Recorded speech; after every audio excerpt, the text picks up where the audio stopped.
দিতে হবে। তারপর আমি আবার কাজ সারবো, তারপর খাওয়া। অনেক দেরি আছে খাওয়া দাওয়া করতে। সব কিছু কাজ এক হাতে করতে হয়, বুঝতেই পারছো মা বাড়িতে নেই, একা একা যেটা না করবো সেটাই হবে না।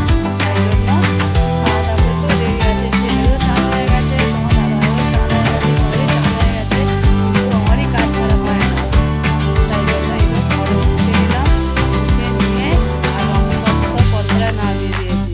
নামিয়ে দিয়ে এখানটা পরিষ্কার করে নিয়ে তারপরে বাসনপত্র মেজে নেবো। তো এই যে কলতলায় আমি এসে গেছি বাসনপত্র মাজতে। বন্ধুরা তো কড়া থালা বাসন সব নিয়ে বসে পড়েছি মাজার জন্য।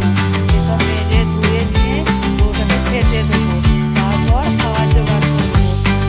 আর হচ্ছে রান্নার শেষে এগুলো না করে নিলে না আর খাওয়ার পর ভালো লাগে না।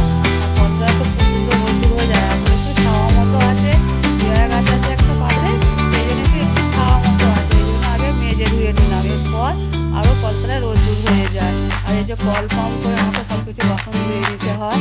আর এই যে সব কিছু ধুয়ে নিয়ে সব কিছু কাজ